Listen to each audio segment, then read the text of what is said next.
O preso que cumpre 1/6 da pena ganha o direito à chamada progressão de regime. Cumpridas algumas condições, o detento pode passar a trabalhar durante o dia e voltar para a prisão à noite e nos finais de semana. O ex-presidente Lula está quase lá. Ainda nesse mês de setembro, ele pode ganhar o benefício. Eu sou o Márcio Miranda e esse é um dos temas do episódio de hoje aqui do 15 Minutos, podcast diário de resumo e análise do noticiário, gravado aqui na redação da Gazeta do Povo. Outro tema de hoje é a bandeira do Brasil. Isso mesmo. Você sabe quando e onde ela pode ou não ser usada? Pois é, tem um empresário já famoso em todo o país que promete comprar a briga para poder utilizar o símbolo nacional até comercialmente, como tem utilizado. Daqui a pouco, a Camila Abrão, repórter da editoria de República aqui da Gazeta, conta mais sobre o assunto. O Brasil é verde e amarelo! Aê! O Brasil quer ordem e progresso! Olha, tá chegando aí o dia da independência, né? Dia 7 de setembro, e um empresário que virou uma espécie de personagem aí no país, principalmente pela aproximação com a política nos últimos anos, que é o Luciano Hang, o dono da Havan. Ele está promovendo o que ele tem chamado de a Semana do Brasil em todas as lojas. Só que aí, algumas ações que envolvem esta semana envolvem também, por exemplo, a utilização de símbolos nacionais como a bandeira do Brasil. Isso já foi feito pela própria Havan com a apresentação do símbolo lá no cartão que é entregue a clientes. Bom, vamos explicar toda essa história e por que ela está gerando polêmica com a Camila Abrão, ela que é repórter da editoria de República aqui da Gazeta do Povo e que assina a reportagem na Gazeta sobre o tema. Camila, para a gente começar a entender como é que começou essa história envolvendo o Ministério Público e o Luciano Hang, o empresário da Havan. Eles fizeram uma notificação para a empresa, notificaram a empresa. Isso foi em maio, mais ou menos. Passado o período da Páscoa, teve uma notificação por uma propaganda relacionada à Páscoa e também com relação ao cartão. O cartão da Havan que os clientes recebiam vinha com a bandeira do Brasil, um desenho da bandeira do Brasil. E daí foi investigado, eles pediram informações para eles sobre esse cartão e o Luciano falou que ele alegou que era uma forma de patriotismo dele. A gente já sabe que ele é muito alinhado ao presidente. Caiu a popularidade do nosso presidente? Não! Tá aumentando ou tá diminuindo? Tá sempre de verde e amarelo, Exatamente, usa o terno verde e amarelo, a gravata amarelinha. Acredito no Brasil, trabalhe, faça o seu melhor. Ele tá sempre assim, e aí ele disse que era só um patriotismo. Então. Sim, ele alegou o patriotismo e, de fato, o MP não viu nenhuma contravenção penal no uso do cartão. O problema é que agora, com a Semana do Brasil, que não é só a Havan que está fazendo, é uma iniciativa da Secretaria de Comunicação, da Presidência, tem envolvido mais de 300 lojas que estão participando. Ela deve ir do dia 6 de setembro até o dia 15, com descontos e tudo mais.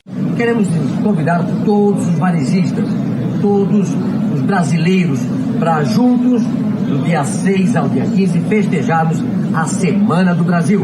É isso, Mário? Com toda certeza. Gente, você pinta sua loja de verde e amarelo. A Havan, em especial, está usando muito a bandeira do Brasil em todas as lojas, todas as unidades. O cartão continua lá com a bandeira e o pessoal na internet está ameaçando entrar com novas ações, pedir novas ações para que o MP vá lá e notifique e investigue. Isso tudo baseado numa lei de 1971, que define regras para o uso da bandeira. A bandeira nacional é um símbolo e por isso tem regras para o uso dela. Ela não pode ser desrespeitada, ela não pode ser usada muito velha, tem que ser trocada, entregue numa... Tem que estar em bom estado, exatamente. E não pode ser usado para fins comerciais. Então, a confusão aí seria o quê? Que poderia ser confundido um símbolo nacional, não é mesmo, com um fim comercial. Bom, mas você conversou inclusive com o Luciano Hang, né? Conversei Entrevistou hoje. Ele aqui para a reportagem. Isso. E aí, o que ele disse? Ele vai tentar reverter até essa lei? Não, o que ele disse é, primeiro, ele não vai tirar nenhuma bandeira das lojas, ele vai continuar usando as bandeiras, ele falou que é uma forma de patriotismo. Inclusive, ele diz que vai tentar, de alguma forma, com o governo, para flexibilizar essa lei. Ele acha que essa lei é muito antiga, não cabe mais, e ele usa como exemplo os Estados Unidos. Ele disse que E por ele, dá para usar a bandeira em calcinha, sutiã, cueca, como os americanos fazem. Ele quer popularizar o símbolo. Exatamente. Ele quer que todo mundo use à vontade sem ser cerceado pela lei, ele disse. E eu até perguntei, o senhor já falou com o presidente sobre isso? Porque, né, Sim, um grande apoiador. E daí ele falou que não, mas ele está procurando pessoas dentro do governo que possam resolver essa situação ali. E ele, é o que tudo indica, tem contatos, né? Porque afinal é um dos apoiadores há muito tempo já, desde o então candidato Bolsonaro, né? De todos os candidatos que eu conversei, escolhi o Bolsonaro. Liberalismo econômico e conservadorismo nos costumes, que é o que o Brasil precisa. E sempre também marcado aí com uma militância toda nas redes sociais, pessoais dele, não necessariamente da loja, né? Nas redes sociais dele, ele também é muito militante nesse sentido. Ele é muito ativo nas redes sociais, ele mostra os ternos, mostra as camisetas e até acabou envolvendo a loja nisso, porque os funcionários hoje em dia também usam a camiseta verde e amarelo. Oi, pessoal, estou aqui para inaugurar mais uma loja. A loja de número 130 em Campo Mourão, no Paraná. E a Jaciane está conosco há 5 meses. Fala o que você falou para mim. Nossa, como eu me sinto realizada. E mesmo esse movimento da Semana do Brasil é mais intenso que algumas das outras lojas participantes, né? É uma Black Friday antecipada. Não é isso, Omar? Black Friday verde. É verde, é isso aí. Ok, todos juntos. Obrigado. Então esse patriotismo vem também da polarização das eleições e tudo mais. Ele mesmo falou hoje, quando eu conversei com ele, que ele acha que esse cerceamento também é feito pela esquerda, que não quer que a bandeira seja usada como símbolo dentro da loja dele, esse tipo de a coisa. visão dele, né? É, a visão dele. Bom, nas redes sociais também ele já mostrou mais de uma vez que parece que não está muito incomodado com a história do apelido de Velho da Van, né? Não, ele parece estar tranquilíssimo com o apelido. Eu estava procurando hoje nas redes sociais dele, tem uma foto dele que ele fez uma meia com a carinha dele escrito Velho da Van. Olha o preocupado com o meu apelido aqui, ó. Olha essa parte. E quando surgiu o apelido, ele fez um vídeo que ele estava todo molecão em cima da bicicleta e ele está super tranquilo com o apelido, pelo jeito. O fato é que também isso está fazendo, com certeza deve estar ajudando ele também nos negócios, porque senão não estaria fazendo, né? Sim. É o que ele tem tentado cada vez mais ganhar projeção. Bom, essa reportagem completa e até mais informações sobre essa lei que proíbe a utilização comercial e os outros fins aí da utilização da bandeira e essas declarações do empresário Luciano Hang, o Velho da Van, você pode acompanhar na reportagem da Gazeta do Povo. Camila, obrigado, até a próxima. Eu que agradeço. Tem coisa que eu não gostaria de ter em casa. Adoraria ter em casa com meus filhos, adoraria ter em casa com meus netos, mas não faço nenhuma questão, porque eu quero sair daqui com a cabeça erguida como eu entrei. O ex-presidente Lula está preso desde abril do ano passado em Curitiba. Só que a partir do próximo dia 23 de setembro, ele pode progredir para o regime semiaberto ou eventualmente até mesmo ir para a prisão domiciliar.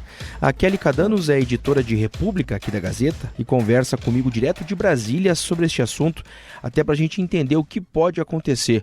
Kelly, o que garante ao ex-presidente essa possibilidade de conseguir o benefício daqui a cerca de 20 dias, hein? Olá, Márcio. Olá para todo mundo que nos acompanha. O ex-presidente tem direito a progredir para o regime semiaberto porque já cumpriu, ou melhor, vai cumprir até dia 23 de setembro, 1/6 da pena a qual ele foi condenado, né? Ele está preso por conta da condenação no caso do triplex no Guarujá. A pena era de 12 anos e 11 meses, mas ela foi revista pelo STJ recentemente para 8 anos e 10 meses. E com isso, no dia 23 de setembro, ele já cumpre 1/6 dessa pena. Isso não é uma prerrogativa só do ex-presidente Lula, é uma prerrogativa de qualquer preso que não tenha antecedentes criminais, como é o caso de Lula, né? Então, qualquer preso que cumpra 1/6 da pena em regime fechado já pode progredir para o regime semiaberto. Ele tem a prerrogativa de sair da prisão durante o dia para trabalhar e retornar para dormir na prisão e também para passar os finais de semana. Então,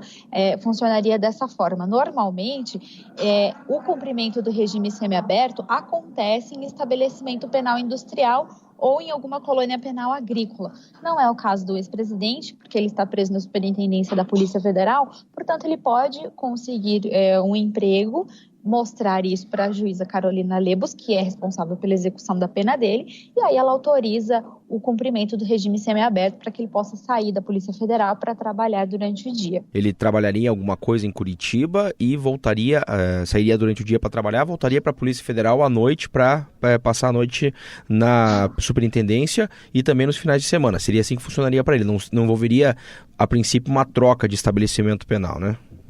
Não, exatamente, funcionaria dessa forma e ele ficaria responsável por todo esse trajeto, né? A partir do momento que ele sai do portão para fora da Polícia Federal, ele tem a responsabilidade de cuidar ali da própria segurança, né? A Polícia Federal, por exemplo, não vai providenciar escolta para que ele vá ao trabalho, né? Isso teria que ser feito por parte dele mesmo. A Polícia Federal não vai se responsabilizar por isso.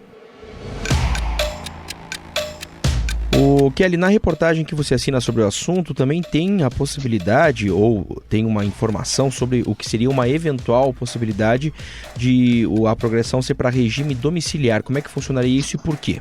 Bom, há uma opção para que ele cumpra esse regime semiaberto em prisão domiciliar, né? Porque ele já tem uma idade um pouco avançada e ele já teria direito a esse regime, conforme alguns especialistas me explicaram, se ele conseguir demonstrar essa necessidade, né? Mesmo nesse caso, ele vai funcionar igual, ele vai poder sair de casa para trabalhar durante o dia, mas retorna à noite e nos finais de semana. Só que daí, em vez de cadeia, para casa, seria no caso isso, né? Exatamente. Até porque, por tudo isso que envolve, né, o ex-presidente, por toda essa logística que envolveria ele ficar preso na Polícia Federal e trabalhar fora. Então, para evitar tumulto, para evitar confusão ali na região, a juíza pode entender que é o caso de conceder a prisão em regime semiaberto domiciliar. E a história da multa? Tem que pagar uma multa também para poder ter direito à progressão do regime, né? Tem que pagar uma multa. O STF entendeu recentemente, né, que quando o crime for de natureza econômica ou financeira, como é o caso do ex-presidente, porque ele foi condenado por lavagem de dinheiro, a multa, o pagamento da multa é uma condição necessária para a progressão do regime.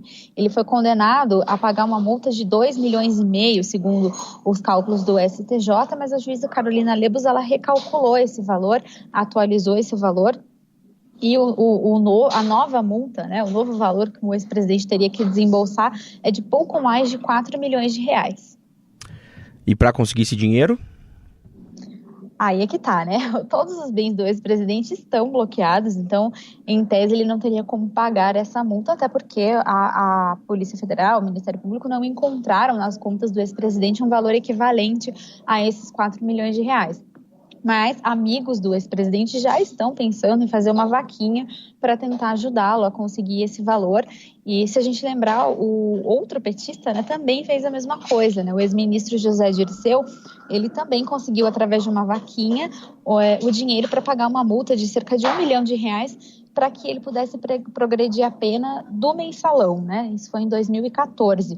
Então, agora a tendência é que o partido e militantes do partido e amigos do ex-presidente também ajudem ele a pagar essa multa. Esse caso que o ex-presidente está cumprindo pena é o do Triplex do Guarujá. Mas a gente sabe que tem outros processos que envolvem o ex-presidente, inclusive alguns que podem ter a confirmação de condenação em segunda instância. Como é que fica aí nessa situação, Kelly? Ele pode, no caso aí, já ter cumprido 1/6 da pena no caso do Triplex, mas daí se vem uma nova condenação, tem que refazer o cálculo?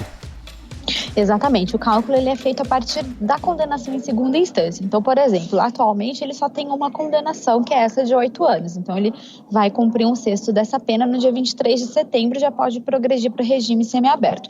Agora, se ele for condenado de novo em segunda instância, e a gente tem que lembrar que o processo do sítio em Atibaia, por exemplo, já está tramitando no TRF4 e pode ter uma confirmação da pena ou redução, aumento, enfim. Em breve, essa nova pena vai ser somada ao que falta ele cumprir no caso do Triplex do Guarujá. E aí essa soma, ele precisa cumprir 1/6 disso em regime fechado. Então, se ele estiver em regime semiaberto, ele pode sim voltar à prisão para cumprir de novo, né, 1/6 das penas unificadas. De qualquer maneira, qualquer coisa só vai acontecer a partir do dia 23 de setembro, que é quando esse prazo do 1/6 da pena no caso do Triplex vai ser cumprido, certo? Exatamente. Até a próxima, Kelly. Obrigado. Até a próxima, Márcio. E esse foi mais um episódio aqui do 15 Minutos, nosso podcast diário de resumo e análise do noticiário. Não esqueça, hein, que para ter muito mais informação sobre tudo isso, é só assinar a Gazeta do Povo. O 15 Minutos tem a produção da Jennifer Ribeiro e do Vivaldo de Souza Neto, a montagem é do Leonardo Bestloff e a edição de conteúdo do Rodrigo Fernandes. Eu sou o Márcio Miranda, hoje com a voz um pouco prejudicada aqui por causa de uma dor de garganta, mas espero não ter incomodado você que acompanha aqui o 15 Minutos. Agradeço muito a sua companhia, até mais!